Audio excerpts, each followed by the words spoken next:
Chapter 4 The Rich, Part 1. Are you sure this is it? Twilight asked. Trails narrowed her eyes at the paper in her magical grasp. The address seems correct. It just isn't what I was expecting. Twilight said, cocking her head at the building before them. Not what you expected. Trails scoffed, folding the paper up before slipping it into a pocket on her uniform. I didn't even think we had an immigration office. The whole thing is unexpected. Twilight shot a sideways glare at Trails, squinting as the dawn sun shone into her tired eyes, but said nothing. The building before them looked more like a home than any kind of office. It was a wooden building, something which Twilight had inferred was a sign of wealth in this distant future, with one side set into a tall stone pillar supporting a passing bridge and the remaining three open to the street. The walls were painted a pleasant, inoffensive blue, and if the relative lack of black stains on its sides were any indication, the paint must have been recent. Wide windows flanked wider balconies on the second and third floors, but no matter how hard Twilight looked, she didn't see any indication or sign that it was a government office. But this was the address.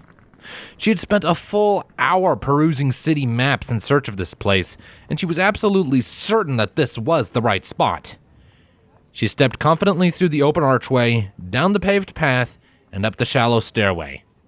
Resisting the urge to use her magic, she raised a hoof and grasped a silver knocker, giving 3 solid knocks to the firm wooden door. Several seconds passed where nothing happened. Twilight shared an uncertain glance with Trails. The door opened abruptly, revealing a young unicorn stallion wearing a vivid purple bathrobe that clashed just as violently with his bright green mane as it did with his dark brown coat. The unicorn narrowed his eyes. "What are you selling?" He leaned over to look behind the two mares. "Are you bringing the cider?" Cider? Twilight let out a nervous little chuckle. I think we maybe have the wrong place. Could you direct us to the immigration office? The unicorn froze. He leaned in slowly, lowering his voice to a hoarse whisper. "Did my uncle send you?" Trails rolled her eyes, stomping a hoof. Look, is this the immigration office or not? We require its services. The unicorn's mouth flopped about uselessly before he spoke.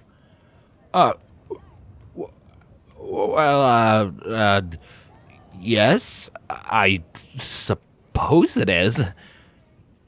He poked his head outside and scanned the street. Come on in, I guess? Twilight bowed her head politely as she entered. The office looked even more like a home on the inside, with an open parlor decorated with a varied selection of tapestries and sculptures.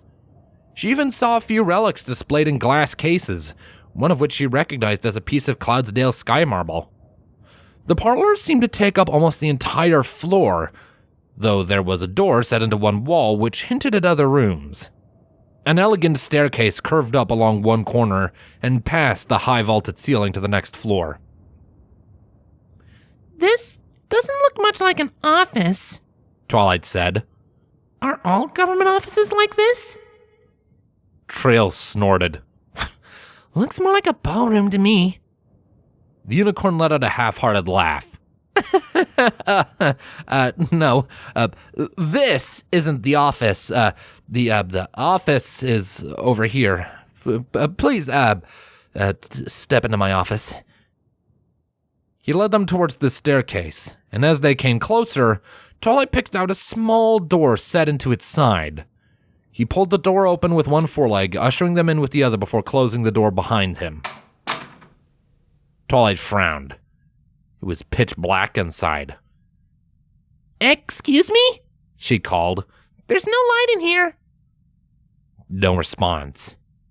A chill ran down Twilight's spine. The words salvage and sell bounced about wildly in her head. Trail's voice reached Twilight's ears. This is unbelievable. The shuffling of hooves along the wall preceded the flicking of a switch. Twilight flinched back as the room suddenly burst into a pale white light. She cracked an eye open, letting it adjust to the sudden brightness. She cut back a sharp gasp. The words disorganized and apocalypse bounced about wildly in her head now. It was almost as if someone had taken Dusty Tome's messy airship quarters and shoved them into the cramped confines of the submarine. A thin metal desk sat into the middle of the room, practically cut it in two with its length, and the metal stools which flanked it looked as if they'd been designed to actively discomfort anyone that sat in them. A quartet of filing cabinets, barely taller than a pony, had been shoved into the small space behind the desk, each one resting at an angle that implied they were too tall to actually fit into the room, but had been forced into place anyways. There were no windows. The only source of light was the bare bulb above the desk. Twilight jumped in surprise as the door opened behind her, smacking into her flank and pushing her aside. The brown unicorn slinked into the room with all the enthusiasm of a stallion paying taxes. All right, my name's Easy Coast. He climbed clumsily over the desk, wincing as his horn scraped against the low ceiling, and fell into the stool on the other side. His robe had been replaced with a hasty polka dot bow tie that looked even more nervous than he did. He cleared his throat, adjusting his position in the stool before straightening up. Welcome to the Office of Immigration. How can I help you? Twilight glanced over to Trails. The other mare shrugged cluelessly and waved her on. With a flick of her tail, Twilight stepped up to the desk. Well, Mr. Coast, I would like to apply for an ID. Mr. Coast flinched as if struck by the words. You mean like you lost yours and need a new one? Twilight shook her head curtly. No, I mean I've never had one and I need one. Mr. Coast let out a nervous, breathy laugh. No, I don't think that's possible. Every pony gets an ID when they're born, so... He whimpered as Twilight suddenly reared up onto the desk. Is this the Office of Immigration or not? It is, but... She banged a hoof against the desk. And this is where immigrants would come to get an ID so they could borrow a book from the public library. Yes? Well, yeah, but... So then what's the problem?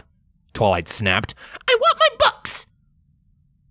Mr. Coast's whole body began to shake as he sniffled helplessly. I don't know how to do it, he whined. I've never done this before, okay? A calmness settled over Twilight's mind as she watched the stallion begin to cry. She had heard before that panic, fear, and anger were often replaced with such a calm when ponies were on the brink of death. She wondered if maybe she had surpassed mere rage as her fury fell away from her. She had to get her books, and she wasn't going to let something as common as an incompetent government employee stop her. She closed her eyes, taking a deep breath as she eased into the stool behind her. It was just as uncomfortable as she'd predicted.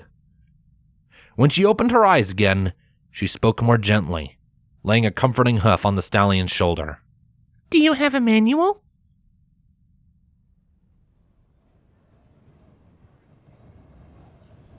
So I guess you're like a full equestrian now, huh? Trails asked.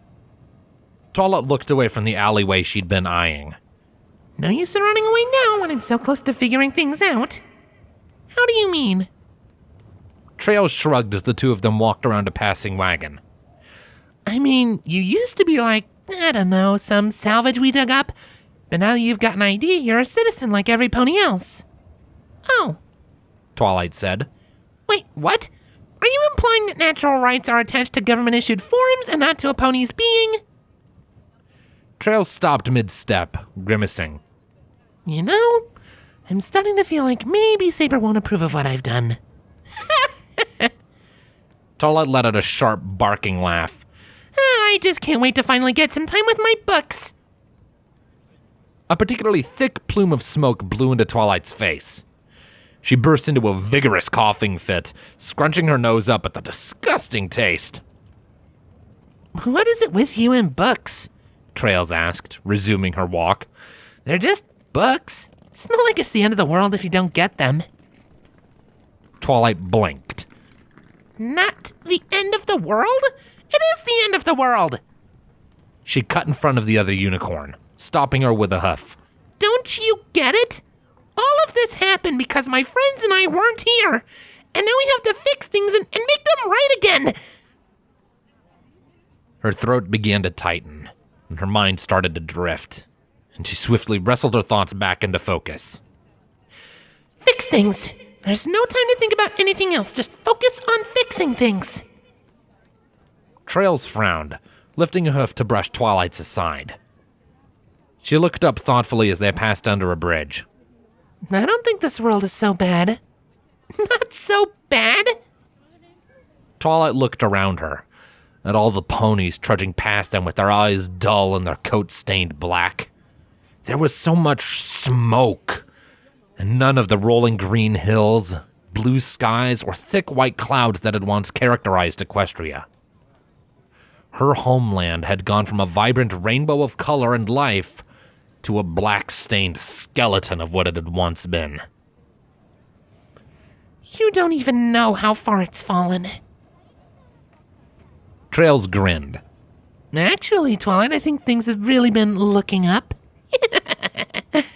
She snickered quietly and sped up, taking the lead. Twilight flicked her tail. Whatever. Luckily, the library wasn't much farther. That was all that had kept her going through the day.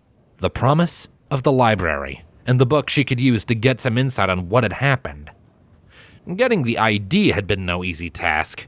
Twilight was convinced that the immigration office manual was written either by or for someone that didn't ever read it, and the sheer mass of grammar mistakes and ambiguities that marred each page had nearly driven her insane. It hadn't helped that a dozen other unicorns had arrived half an hour in for some kind of party and had insisted on carousing loudly in the parlor instead of coming back later as Twilight had asked. If she didn't know any better, she'd think that Mr. Coast didn't even care about his job. A government employee ought to take their role seriously, like Miss Cheerily always... Nope. Focus, Twilight. She let out a relieved sigh as she turned a corner and the library came into view. It was a thin structure, made of the same stained stone as most everything else in the city. It was smaller than her old... Focus! Smaller than other libraries she'd seen, though the second floor helped to make up for its cramped dimensions. Twilight accelerated into an eager canter, noting with some irritation that Trails also sped up to keep pace. The two mares entered together, and Twilight paused to take a breath of the library air. The scent of books was a welcome break from the smoky stench of the streets. Trails closed the door behind them, dulling the clatter of a passing cart. All right, make this quick. I'd like to be back before sunset in case Saber arrives early. Don't worry, I already know what I'm looking for.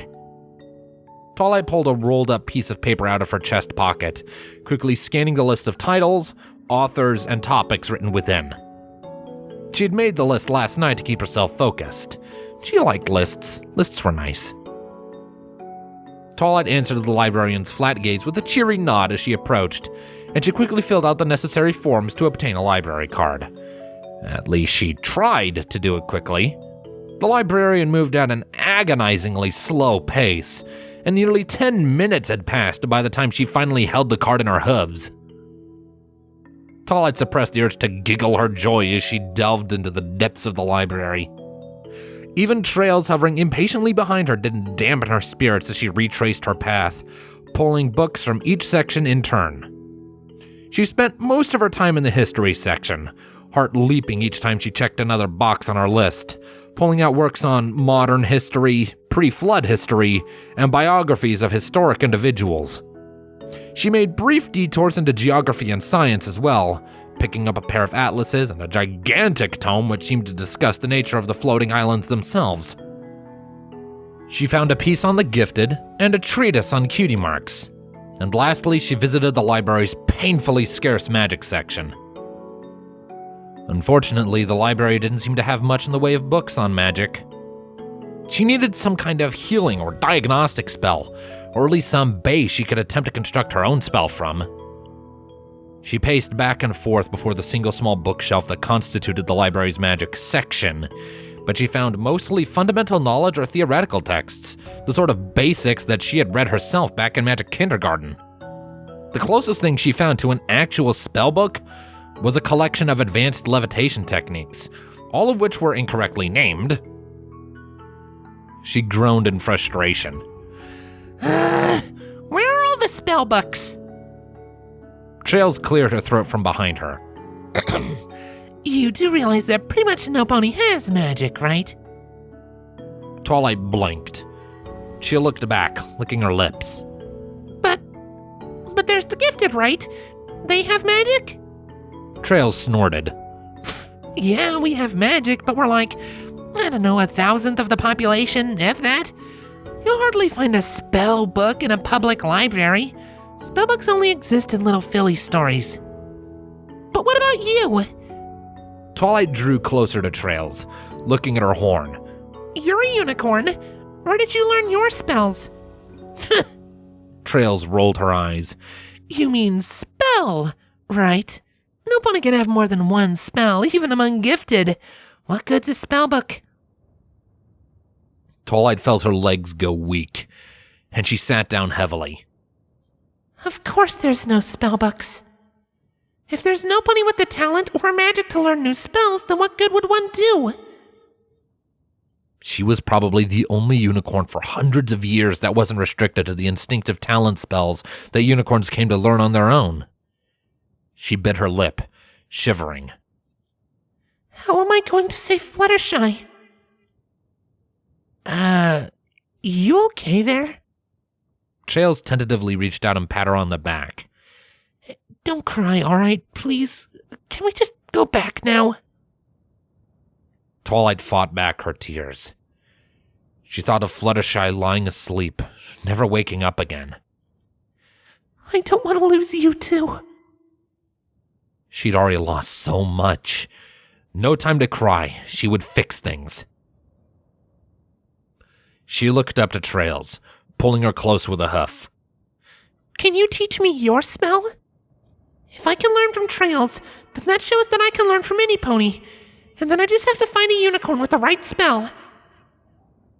Trails flinched back from the sudden intensity in the mare's voice. Well, I don't really know if that's possible. It is! Twilight snapped. She leapt back to her hooves, not breaking eye contact. I can't do it, okay? I was Princess Celestia's personal... She paused, closing her eyes before pushing the next word forth. Faithful student. I can learn any spell you show me. Trails glanced furtively to one side. Twilight followed the mare's eyes and saw a few of the library patrons watching from a distance. Oh. Trails pulled herself away from Twilight's grasp, lowering her voice. Okay, I believe you. But not here, all right? Saber, we mad enough as it is, and it's getting late. Let's just get your books and get back. Just one more book, Twilight said. She looked up to the top of the magic bookshelf, horn glowing as she magically grasped a ley line atlas and levitated it into her bags. She was curious to see how the ley lines had shifted during her absence. Stop that! Trails flicked Twilight's horn, shorting the magic, before grabbing her by the collar and tugging her towards the front desk. Let's go.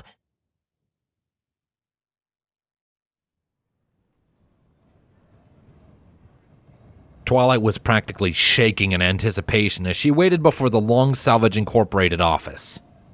She had spent the entire 20 minutes of the walk from the library fighting the urge to levitate a book out of her bags and read it on the go, restrained only by Trails' stern glares and the constant need to dodge and weave through the crowds of Highton. But now she was here. There was nothing left to stop her from reading these books. She would fix things. Trails pulled her key out and tried the door, but it didn't even budge. She let out an exasperated growl and pounded on the wood with a hoof. Flint! Shut up! Twilight heard the shuffling of heavy hooves on the other side of the door, and it opened to reveal a groggy flintlock on the other side. Oh, good. You're back. I was getting worried that Saber beat you to it, he said. I didn't think it'd take so long. Yeah, well, neither did I. Trails stepped inside, heading for the desk. Did we get any customers? Any issues? Flint shrugged as Twilight stepped past him. Hard to say. That blue pony was getting real insistent on leaving, so I just propped myself against the door and told her she could leave if she moved me. She kept it up for about half an hour, and then I fell asleep. Trail shook her head as she settled down behind the desk. Oh, damn, you're lazy. Go upstairs, I'll tend the shop. Twilight didn't hear his response, and she was already halfway up the steps. She came out on the second floor to see her friends in more or less the same positions as when she had left. Rainbow was prowling the ceiling next to the window, occasionally making a half-hearted attempt to open it. Applejack and Rarity were having a hushed conversation on the sofa, occasionally throwing furtive glances across the table in the center of the room. Twilight didn't bother to look to the sofa. She didn't need to be distracted by Fluttershy's sleeping form. Her ears drooped as she tried to shut out Pinky's quiet mutterings, and she immediately began to organize her freshly borrowed books by subject, page length, priority, and publishing date. Now, where did I put my notepad? A delicate cough threatened to shatter her fragile focus. Twilight, darling? Hoofsteps approached from behind. Twilight flicked an ear irritably as a dainty hoof laid itself upon her shoulder. Twilight, I think we should talk, Rarity said. Can we do it later? Twilight asked, not looking back. I really need to look over these books. Later? Rarity let out a feminine huff. You've barely spoken to us at all since we woke up in this dreadful place. Applejack stepped in front of Twilight, stooping low to catch her eye. I know what I said earlier, Twi, but you can't just stick your nose in a book and disappear. Why not? Twilight snapped. She squeezed her eyes shut, wrestling with the pain in her chest. We need to fix all of this, and I need to figure out how. Every minute I'm not doing this is another minute that we failed Equestria. A hoof pulled at her face, and she opened her eyes to see Rarity's blue pupils looking down at her sternly. Because we need you, Twilight. Do you think you're the only one who's had nearly everything she knows taken from her? Her eyes softened as she pulled Twilight into a hug. All we have left is each other. Twilight blinked the wetness away from her eyes. She returned the embrace, looking over Rarity's shoulder to where Pinkie Pie was sitting on the couch. The pink mare's mane was completely flat, her face hidden behind it as she continued to murmur something under her breath. Rainbow made another tug at the window, her lower lip quivering as she admitted defeat once again. Twilight let out a heavy sigh. Maybe she had been shutting herself away from her friends too much. She just wanted to fix everything so badly, to make it all as it once was. But things will never be the same, will they? Your world's been gone for centuries. What's another minute, day, month, or even year going to change? You're right, Rarity. I'm sorry. Rarity pulled out of the hug, leaving a hoof on her shoulder. It's quite all right, dear. But Applejack and I were hoping for your help with something. What is it? Twilight asked. Applejack cleared her throat quietly. It's Pinkie. We reckon she's been taking things worse than all the rest of us. We were hoping to talk to her all together, but you know how stubborn Rainbow is. Ain't nothing we can do to calm her down till she does it on her own. That just leaves us three. Twilight nodded, glancing to where Pinky was sitting once more. I understand. Let's go. Together, the three mares advanced on the sofa, their shoulders brushing past each other. Pinky's mutterings grew clearer to Twilight's ears as she drew closer, and she was finally able to make out some of the words. Jonah Gold, Sun Shower, Open Skies, Wensley, Berry Frost, Cloud Chaser, Cloud Kicker, Brass Blair, Peachy Sweet, Amethyst Star, Comet Trail. Twilight's throat tightened. She recognized some of those names. Amethyst Star had been an event planner, Cloud Kicker one of Rainbow's deputies on the weather team, and Jonah Gold an Apple family cousin. Ponies that had all lived in Ponyville with her. Wet tears streaked down Pinky's face as she recited the names, each one only coming clearer as Twilight came closer. She realized that, of all of her friends, Pinky had to be taking things the worst. And how couldn't she? She had been friends with every pony in Ponyville, as she had always so loved to boast. Twilight had always been somewhat of a loner, even after meeting her best friends after leaving Canterlot, and she hadn't even lost half a dozen friends or family to the apocalypse that had befallen the world. Pinkie Pie was mourning hundreds.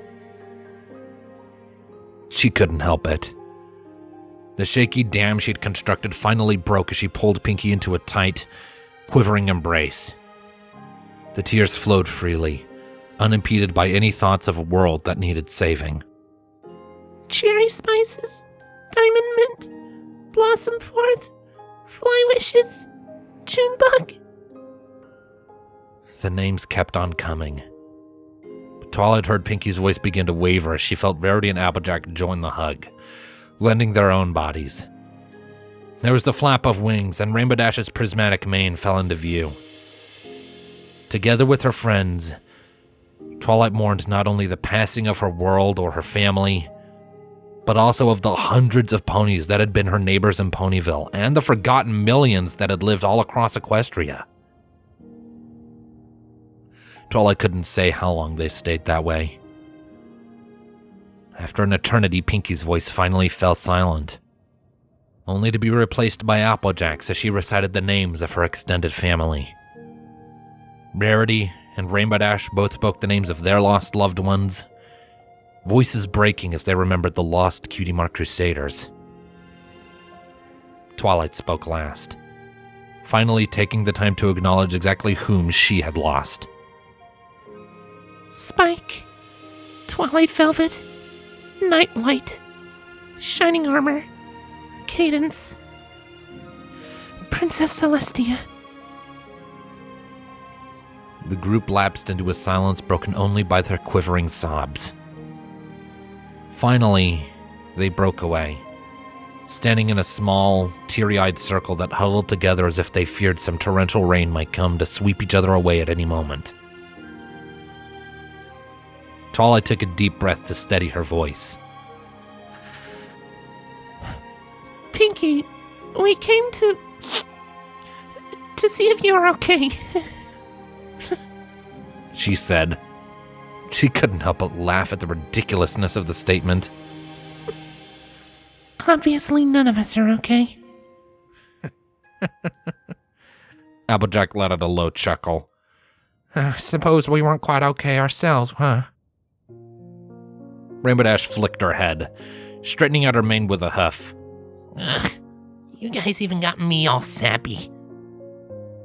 Rarity sniffed as she wiped a black trail of mascara from her cheeks, pouting. This is just awful. All this crying has ruined my makeup. I haven't a clue of where to get more. Pinkie Pie giggled, her mane puffing up ever so slightly. For a brief moment, she almost sounded like she had before they'd woken up at the end of the world. And Twilight wondered if she would ever be back to how she used to be. Will any of us ever be the same? The sound of Pinky's laughter was like a streak of vivid sunlight cutting through a dark room. Twilight could feel herself relaxing and saw her friends doing the same around her. Maybe it was instinct, or force of habit, or maybe just some secret magic that only Pinky possessed. But the laughter spread between her friends like wildfire, and soon all 5 of them were giggling uncontrollably, none of them quite sure what they were laughing at, but relieved to do it nonetheless. They were together. Despite anything else that might have happened, they were still together. Even if they had lost everything else, they still had each other to cling to. Twilight looked around for the first time in what felt like hours, and saw Flynn shaking his head grumpily by the stairway. "Y'all mares are crazy," he grumbled. That comment spurred on another round of laughter, even harder this time.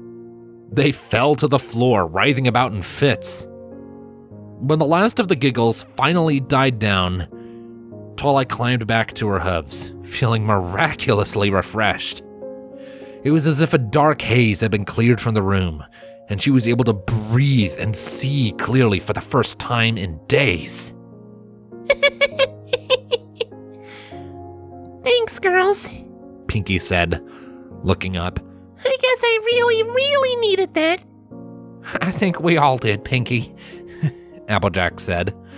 I'm just glad y'all are all right. Yeah. Pinky closed her eyes, taking a deep breath. The mares moved with a renewed energy, and Twilight was pleased with the new clarity in her mind. They fell into a comfortable silence, simply basking in each other's company. Twilight glanced at the pile of books in the corner, feeling their call to her, but resisted the urge to devour their contents. The world wasn't in any immediate danger, at least not of its current equilibrium being disturbed, and she felt safe in the knowledge that a few moments relaxing with her friends couldn't possibly do any harm.